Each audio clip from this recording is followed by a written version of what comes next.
మీ పార్టీలకు ఉన్నటువంటి ప్రేమను చాటుకోవాలని చెప్పి వాళ్ళందరినీ కోరడం జరిగింది. అయితే కేటీఆర్ గారు, అలాగే మహేశ్వర్ రెడ్డి గారు, అలాగే అక్బరుద్దీన్ ఓవైసీ గారు అందరూ కూడా ముక్త కంఠంతో మేము ఈ బీసీ బిల్లును మరింత ముందుకు తీసుకుపోవడానికి మా పార్టీ పక్షాన తోడ్పడతామని చెప్పి వాళ్ళు తెలియజేయడం జరిగింది.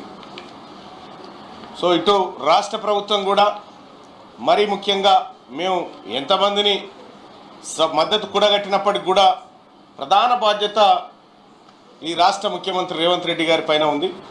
ఈ 42% రిజర్వేషన్ను బీసీలకు విద్య, స్థానిక సంస్థల ఎన్నికలు మరియు ఉద్యోగాల్లో అందించడంలో రాష్ట్ర ముఖ్యమంత్రి గారు పూర్తి స్థాయిలో బాధ్యత తీసుకొని ఈ అఖిల పక్షాన్ని అలాగే అన్ని పార్టీల మద్దతు కూడగట్టి దీన్ని సఫలీకృతం చేయాల్సినటువంటి బాధ్యత ఉంది.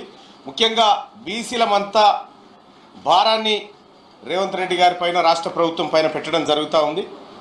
సో మేము నమ్ముతా ఉన్నాం ఆయన ఈ 42% రిజర్వేషన్ను 9th షెడ్యూల్లో పెట్టిస్తాడని చెప్పి మేము విశ్వసిస్తూ ఉన్నాం.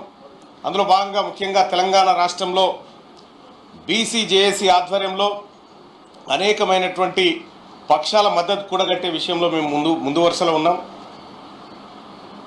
మా బీసీ నాయకత్వం అంతా ఇవాళ ఈ అంశాన్ని మరింత ముందుకు తీసుకుపోయి అవసరమైతే ఢిల్లీలో ప్రధానమంత్రి గారిని కూడా కలిసి మేమందరం రిక్వెస్ట్ చేయడానికి సిద్ధంగా ఉన్నాం. కాకపోతే ఇది రాష్ట్ర ప్రభుత్వం నుంచి పోతే బాగుంటుంది అనేటువంటి ఉద్దేశంతో మేమందరం నిర్ణయం తీసుకొని ఇవాళ బీసీల పక్షాన 42% రిజర్వేషన్ బిల్ ఏదైతే ఉందో దానికి సభ ఏకగ్రీవంగా, ఉభయ సభలు ఏకగ్రీవంగా మద్దతు తెలియజేస్తూ ఈ బిల్లును పాస్ చేయాలని చెప్పి అందరినీ రిక్వెస్ట్ చేయడం జరిగింది.